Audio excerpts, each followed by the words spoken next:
আসসালামু আলাইকুম। ফার্মস বিডির পক্ষ থেকে আপনাকে স্বাগতম।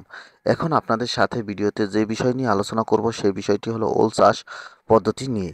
ওল চাষ একটি লাভজনক সবজি চাষ পদ্ধতি যা মূলত উষ্ণ ও আর্দ্র জলবায়ুতে ভালো হয়। ওলের অনেক জায়গায় অমরকন্দ বা গুঁড়ো আলু বলে ডাকা হয়।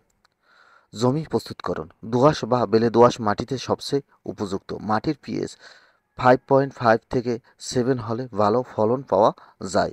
ভালোভাবে চাষ করে মাটি ঝুরঝুরে করতে হবে। প্রতি বিঘাতে 15 থেকে 20 টন গোবর সার মিশিয়ে দিতে হবে।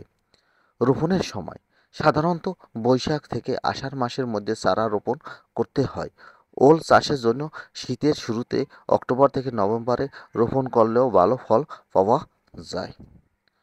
রোপণ পদ্ধতি: বীজ, ওল বা শীতকন্দ 4 থেকে 6 টুকরো করে কাটতে হবে।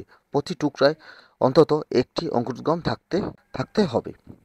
50 থেকে 60 সেন্টিমিটার দূরে লাইন করে লাগাতে হবে। প্রতি গর্তের একটি করে ওলের টুকরা বসাতে হবে। গর্তে একটি করে ওলের টুকরা বসাতে হবে। সার প্রয়োগ ব্যবস্থা: গোবর সার 15 থেকে 20 টন বিঘা প্রতি, ইউরিয়া সার 30 থেকে 40 কেজি, টিএসপি 25 থেকে 30 কেজি, এমএপি 20 থেকে 25 কেজি।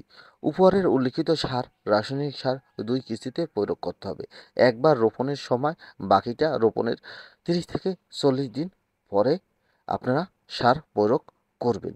পানি সেচ বা আগাছা নিয়ন্ত্রণকরণ: প্রতি 20 থেকে 25 দিন অন্তর একবার সেচ দিতে হবে। আগাছা নিয়মিত পরিষ্কার করতে হবে, বিশেষ করে প্রথম 2 মাস। চারা রোপণ বা চারা রোপণের পর যে রোগ হয় বা পোকা দমন পদ্ধতি: গাছ পচা রোগ, ফ্লি স্পট বা স্টোর রট হতে পারে।